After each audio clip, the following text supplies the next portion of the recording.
It is episode 3 of Gimme Five. Ken, this is Ken Koo. You may have seen on the thumbnail. My great friend Ken. I reached out to Ken. I know what an awesome collection he has, and I said, how about it? Would you like to get involved? Once more, thankfully, mate, you did not hesitate, and he said, yep, let's do it. And this is great, a little bit of backstory, but it's kind of a bit of a role reversal, because years ago, we were, the shoe was on the other foot, so to speak. Yes, this is true. Ken and Terrence, shout out to Terrence, interviewed me with a little segment. So yeah, you're right, I hadn't even considered that. But yeah, here we are, roles reversed, and I'm surrounded by some goodness. Eagle-eyed people will see some stuff and be like, oh, what's the episode going to be about? Before we get into the 5, Ken, if you'd like to do what we traditionally do now and tell us a little bit about yourself and how you got into collecting and what your passions are and that sort of stuff. Well, I think I'm very fortunate because I grew up in the greatest decade for all of these things. So growing up in the 80s, I was born in Malaysia, so I was only exposed to certain things that would be screened there. And I suppose just like any boy, you see what's on TV, what's directed toward kids at the time. And of course, back in the 80s, we would be watching these 30-minute commercials, which were masquerading as TV shows.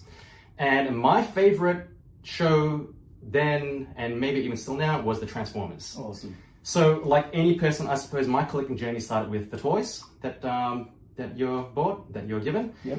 And, I still think to this day, the Transformers are one of the greatest toys that mankind has ever created.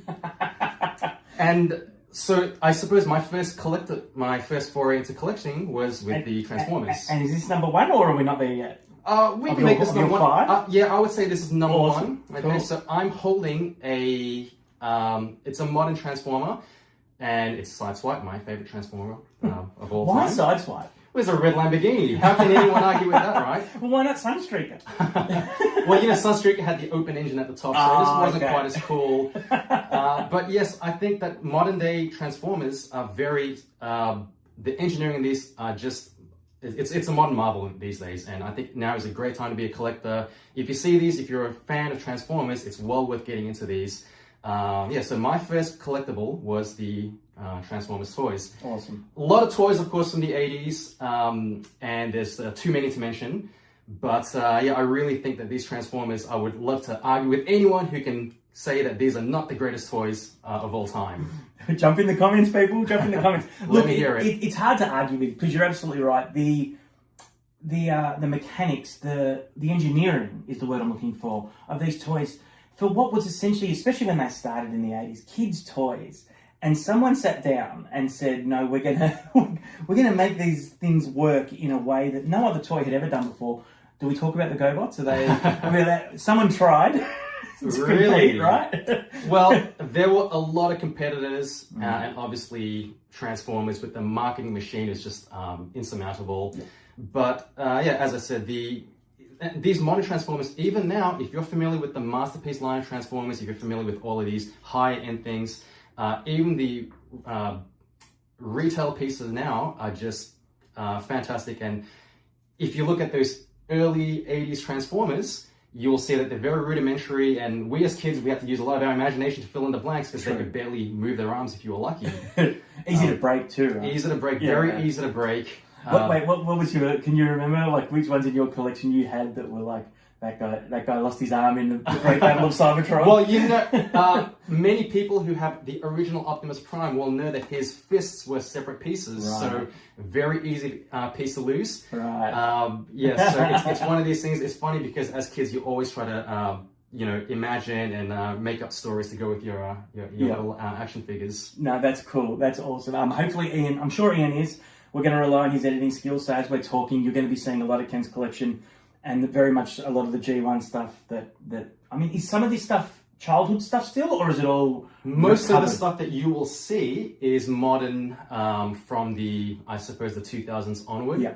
I do have the original pieces from Generation 1, but again, for display purposes, I think that these really are the way to go, and to be able to display and pose them and actually play with them. It's really something which I guess a young child just can't really comprehend sometimes. Yeah. And I mean, it's hard to focus because there's so much awesomeness around here. I think it's fair to say you've got the DC art behind us, but some Street Fighter stuff here too. But this is predominantly a Transformers room. And I suppose that really is the collectible that started it for me. And as you said, it's I suppose the one that is always going to be of interest. No matter what series comes out or what toy comes up, I'll always give it a look. I'll always give it a chance. Just because of nostalgia and just the way it's, robots and vehicles. What else could a boy really be asking for? So that was the childhood entry level? That's right. So my first collectible is the action figure. And number two, in the 90s, I migrated to Australia. And so now that we're talking about our pre-teens, early teen years, the next thing that a boy gets into is the comic books, right? We start reading comics. And there's plenty of comics. The 90s, once again, I think that was the boom. I wouldn't say it's the greatest time for comics, but it certainly was the one that really made comics more mainstream. And I want to talk about the Street Fighter comics from Udon Publishing. Yeah. So these books, which are relatively new, I would say that they're in the late aughts. Yep. Anyone who's played the Street Fighter games, so everyone can see. Anyone who's played the Street Fighter games will know that their characters are just colorful and there's so much energy to them. And of course, most boys would have played the games as well. But these books have really captured the art and the feel for them. I won't say that they're best in terms of storyline, but if you've never seen these books from Udon, I would highly recommend you get onto them. They're fairly easy to access. They look great on the shelf, in my opinion. I know a lot of people are very conscious about how these things will look. But yes, if you're any sort of fan of Street Fighter, these are well worth your time. Yeah. They will spotlight the characters in ways that will be respectful, and everyone's got their favorites. Obviously, there are main characters. There are characters that are not so popular, but they all give their due diligence and respectfully use them. The art is just amazing. Yeah, I mean, that's, as you said, the storyline isn't exactly the best, right? So it's, you come for the art, stay for the art sort of thing. Exactly. And you know what? At the time of this recording, there is going to be a Street Fighter movie coming out. I certainly think this is going to be a better experience in some ways. I'll still watch the Street Fighter movie. I hope everyone does as well. But yes, the Street Fighter books from Udon. And I also want to mention that the art, not only is the art terrific, but friend of the show, if we can call him that, Jeffrey Cruz. Yes. He does do the art for a couple of volumes for the book. Yes. So well worth getting. If you ever go to this local conventions and see him around, get him to sign the books. Yes, the Street Fighter comics. As a teenager, comic books became such an integral part of my life, learning to read and just get absorbed into this sort of world. So that's my second collectible, and I'm sure you can relate. Comics have become a big part of your life as well. Absolutely, big part, yeah. And I mean, it might even be the first kind of way we met. I think so. Yeah. In a weird way. I mean, we have so many loves, but yeah, I think it might have been. I mean, it was more of a statue forum where we met, but comics were very much a large part of that, right? Absolutely. Yeah. And well, I suppose that brings me to my third collectible. So now that we're in our late teens, early 20s, we're starting to work and get a little bit of, get some money of our own. The next thing that collectibles or that collectors get to are what I think are statues. These higher end, you get to have a version of these characters that you've been reading about in your hands. And the one that really got me into it was the Batman premium format from Sideshow, which I'm sure you will have seen. Well, I'm sure Ian's working his magic now, and as we talk, there's an overlay of the Batman premium format. The original Batman premium format. Now, there's been many more to come out since. Batman, I think, is the greatest Western superhero. I would love for anyone to debate me on that. I think that's... give us a like if you agree with me. If not, then... comment in the comments. Might have to crack my knuckles on this one. Spider-Man cough. Spider-Man. We'll see. That could be a whole debate on its own. But the Batman premium format, that was the one that really got to me. And to this day, I still think that the presence of that piece is really something that is just, it's got the wow factor. Now, you know my issue with premium formats. I love premium formats. I own some premium formats, but premium format, I guess the whole difference between the premium format, for those who don't know, is they're a larger scale, they're a quarter scale to what you would consider life size. the issue is you will have comic kits or other statues that will be pure resin or whatever the medium might be that they're made with.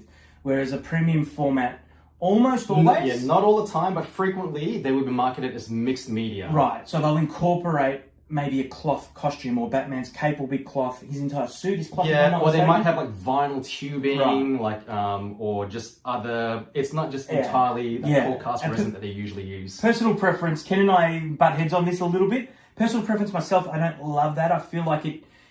And nothing against Barbie or dolls or anything like that. I own Barbies. I promise you, I do.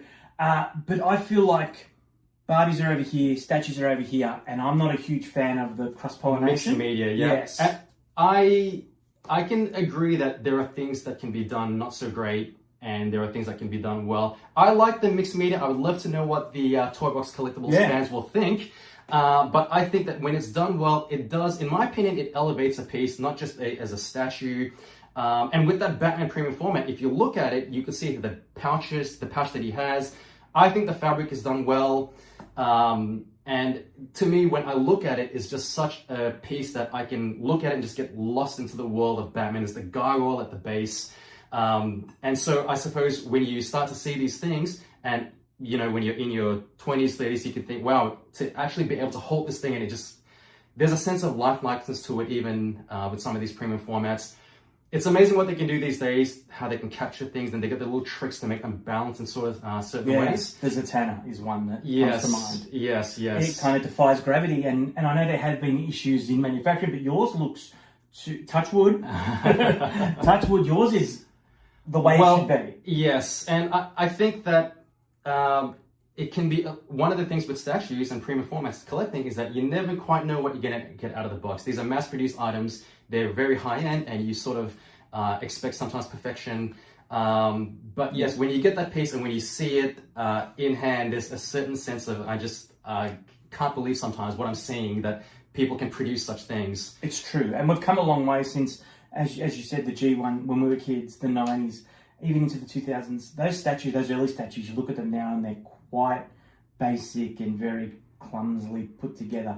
But the premium formats, even the premium formats from like the first few premium formats. Absolutely, and even the scale, because premium formats traditionally would be 1/4 scale, which is, as Rod said, of 4 to 1. But now even the 1/6 scale, the smaller scales, the detail that they can do on these things and the quality of paint is just phenomenal. And I still think if I had more real estate, more space to display, I would love to get more into it. But statues, I suppose that is my third collectible, awesome. in the next on the collectibles journey. I can see the stepping stones, and you're going up. So where are we with number 4? Well, I guess now that we've hit our early 30s, mid 30s, now we're starting to get a little bit more established, and we get a bit more disposable income. The next thing is the original art. Ooh. So this is something which has become a big obsession for me in the last maybe decade. And again, I think that we're in the golden era where we were able to access and commission artists. To me, it was just mind-blowing that these guys that you read in the book, to be able to not only speak to them, but to get something done just for you, a one-of-one collectible, one-of-one collectible. It's the best feeling. It is a tremendous experience. And to me, to know that this was available was just something that I couldn't believe. Yeah. So original art, you and I have quite large art collections now. Yes. And there is commission art where you would tell an artist or ask an artist to sketch a certain character. Yep. There's also original art where you can buy a certain page from a book. If there's a cover of a book or a certain page. Not gonna lie, the price of these things can be quite high. It certainly is a luxury item. Yep. And there's always factors with that, whether it's popularity of the comic itself, the character, what's on the page. Exactly. Historical significance. All the significance of the artists themselves and how big a name they are in the industry.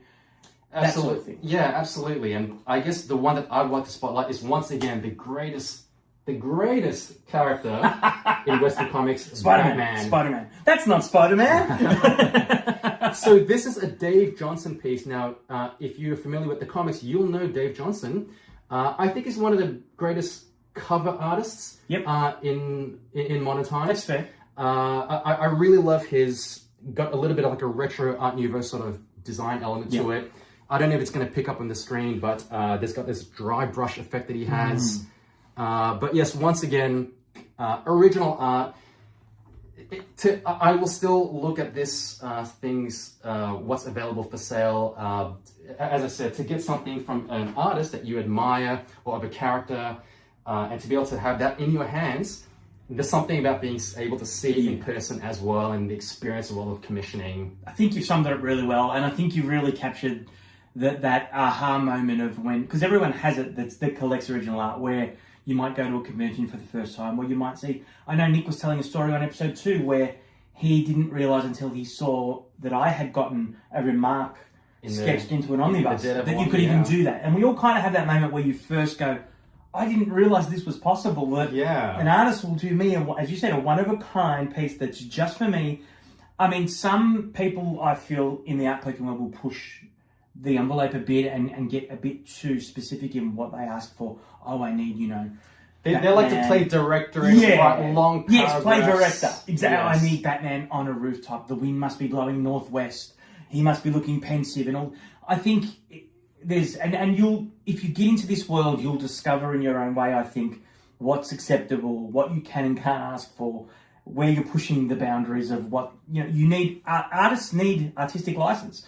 So yeah, you'll find your own limits, but yeah, I'd like to think that both of us know where those boundaries are, and we'll say to artists, I'd like a Batman, please, and they'll often say, I charge X amount for just a headshot or torso, bust, increase in complexity as well, background, multiple characters, all that sort of stuff. And that was another thing, I suppose, as a collector, that was really appealing, because again, you're getting something that is made for you, one of one. I think, and in the pursuit of art, eventually your what you are collecting changes. You might go from getting a commissioned piece where you want a certain character to then going into the original art, where you can sort of see this historical value, and you can see something that you were reading and you can now see the original.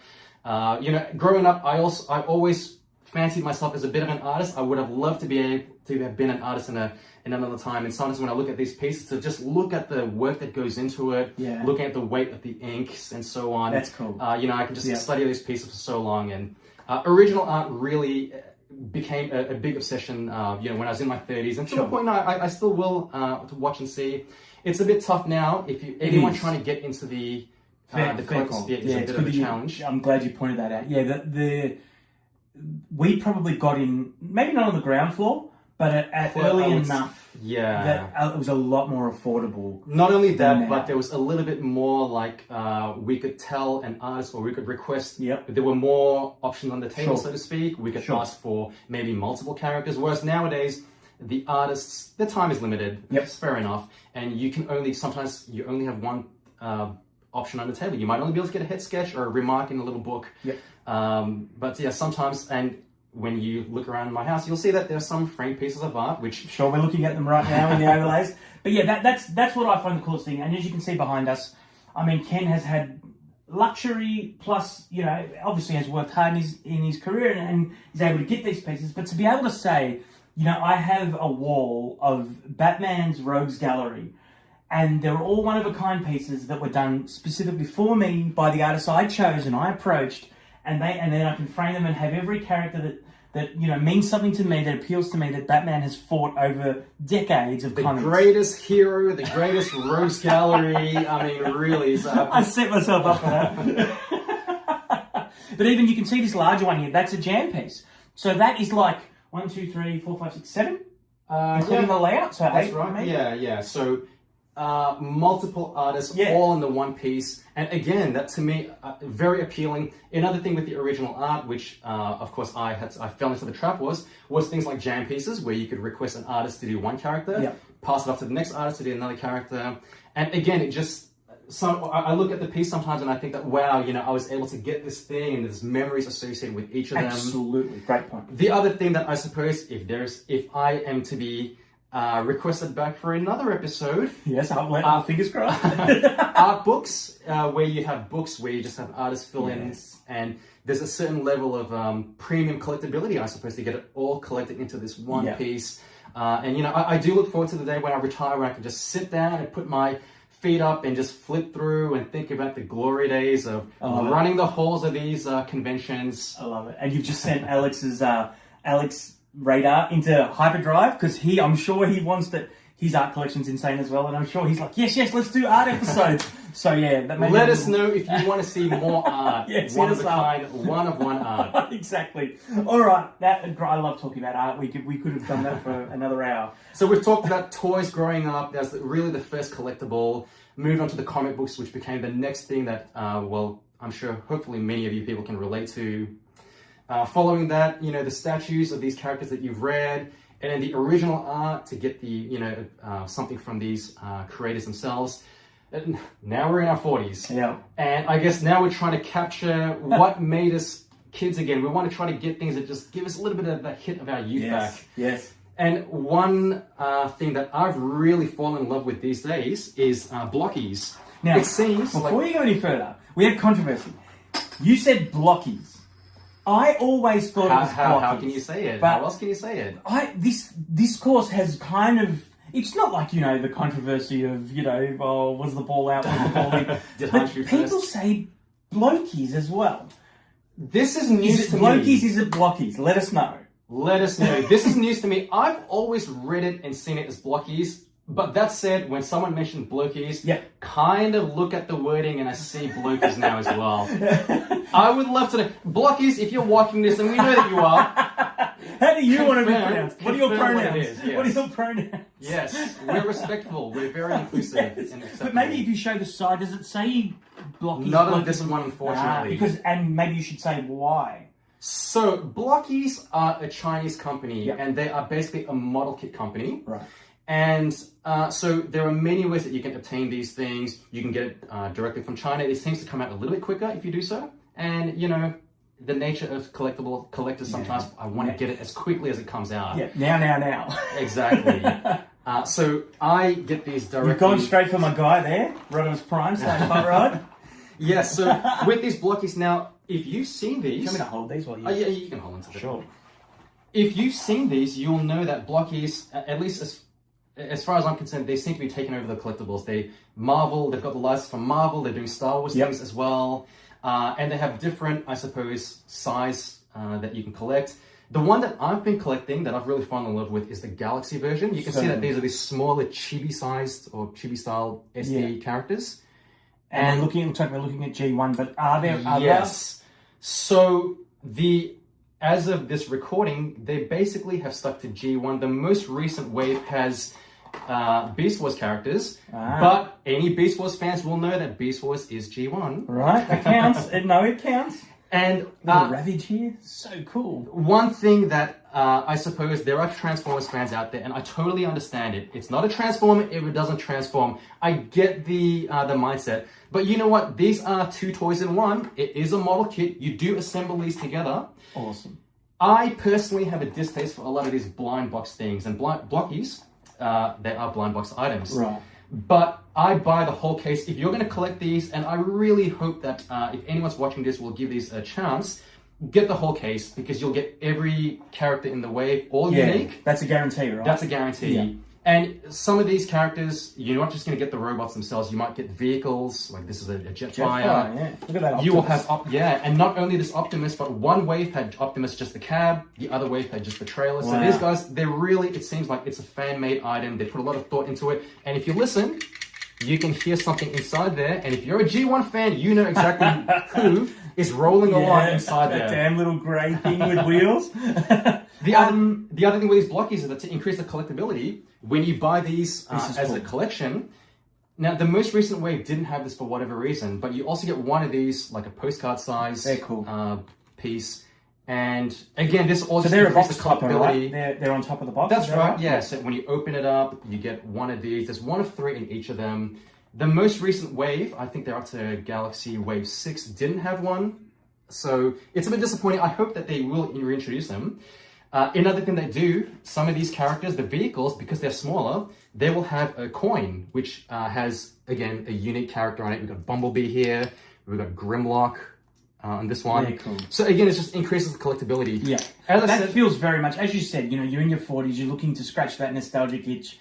These little add-ons are the kind of things when, you know, you'd buy something as a kid and you wouldn't expect that little extra piece. Like G.I. Joe had file cards. Actually, tech specs. Transformers had tech specs, exactly. Right? So, yeah, so you'd always get that little extra thing that was like, not only do you get the figure. Yeah. And there is also a trading cards, I guess we could have talked about as well. You know, there's a certain element of chasing after pieces. And you get the bubble gum with them. And you get the bubble. Well, not all of them. But with these blockies, the other thing I just want to talk about is with these waves, when you buy the case, you're guaranteed to get one rare or super rare character. So each case, for example, the one that Rod's holding is Optimus Prime and Megatron. This is wave 1 of the Galaxy version. And so the spotlight characters are either Optimus or Megatron. So you'll either get a rare or super rare Optimus or Megatron. You won't get both, but that just increases the collectability, I think. And so the one that I'm holding, this is the one blocky that I splurged and I had to chase down you pay the premium. The regular one was just Soundwave. The rare one was Soundwave with Ravage. And then the super rare one is Soundwave, Ravage, and Laserbeak. And I just had to have the one with Laserbeak. So you were always going to get, if I'm not mistaken, because you were saying if you buy the case, you're guaranteed a set. You'll get all the characters. You were always going to get a Soundwave, but you were going to get the basic Soundwave. Is that right? Yeah, well, to use the Soundwave one as an example, you were either going to get a basic Soundwave and a rare Bumblebee, because I think he was the other spotlight character. Right. Or you would get the base Soundwave and a super rare Bumblebee, or vice versa. Does that make sense? It does. So there are these two spotlight characters, and you're either going to get one which is rare or super rare, but you're not going to get both. Right, yeah, gotcha. And to me, that scratched the itch. I got all the characters. If I was really motivated, I could chase down some of the other ones. Rodimus Prime, my guy. Hot Rod has one with them holding the Matrix. That was one of the chase figures. That's cool. Opening the Matrix. So yeah, now that we're... that's awesome. I suppose to wrap it all up, the final piece was the blockies. And I really think these have blown up because these ones... They also have the Marvel license where you can build action figures. It's Marvel Rivals, right? Marvel Rivals. It's the video game stuff. Yeah. But once you get the Marvel license, you can probably brand you into anything. They even have DC characters as well. And again, you're snapping together. There is an element of putting this together itself. And this is more entry level, right? Because they do larger pieces too. Yes. So this is... the assembly is very straightforward. There are ones where you have to cut pieces of sprues. Oh, wow. So there is... like genuine model kit. Yeah.